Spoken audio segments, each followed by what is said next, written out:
আসসালামু আলাইকুম। আল আশরাফ মোটরসের পক্ষ থেকে সকলকে জানাই আন্তরিক শুভেচ্ছা অভিনন্দন। তো আজকে সন্ধ্যাবেলা একটি সেল আপডেট। গতকালকে বাইকটা কিন্তু আমরা সেল পোস্ট করছিলাম, অনেকেই ফোন করছেন। তারপরে এখন সেল আপডেট থেকে অনেকে মন খারাপও করতে পারেন, এই জন্য আন্তরিক সবার কাছে দুঃখিত। কারণ ভাই বাইক তো একটা, 10 জনে ফোন দিলে 10 জনকে দেওয়া সম্ভব না, একজনই পাবে। তো বাইরে অনেক দূর থেকে আসছে, বাইরে কিভাবে আসছে, কোথা থেকে আসছে, বাইকের কন্ডিশন কেমন পেয়েছে বিস্তারিত জানেন। আসসালামু আলাইকুম। ওয়ালাইকুম আসসালাম। ভালো আছেন বড় ভাই? আলহামদুলিল্লাহ। আপনার নাম কি? আমার নাম বুলবুল আলম সবুজ। সবুজ। আপনার বাসা কোথায়? আমার বাসা হলো রংপুর। রংপুর। তো ভিডিও দেখে আসছেন আমার? জি, আপনার ভিডিও দেখে গতকালকে তো আপনার সঙ্গে কনফার্ম করে আজকে আসছি আর কি। আসছেন। এর আগে টার্গেটের সাথে কথা বলছিলেন, হ্যাঁ, ওইটা এখন হয় না, ওইটা গাড়িটা তো সেল হয়ে গেছে। sell হয়ে সেল হয়ে গেছে, গেছে। পাইনি। তো বাইকটা আমরা ভিডিওতে কন্ডিশনে যেরকম দেখেছি এরকম পাইছি। মাশাআল্লাহ মাশাআল্লাহ, খুব সুন্দর।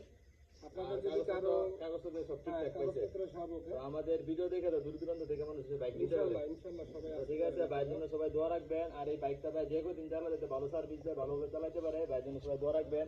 আর যা যেখান থেকে আমাদের ভিডিও দেখেন সবাই কমেন্ট করবেন, আসার আগে অবশ্যই ফোন দিয়ে আসবেন। সবাই ভালো থাকবেন, সুস্থ থাকবেন। আল্লাহ হাফেজ। আল্লাহ হাফেজ।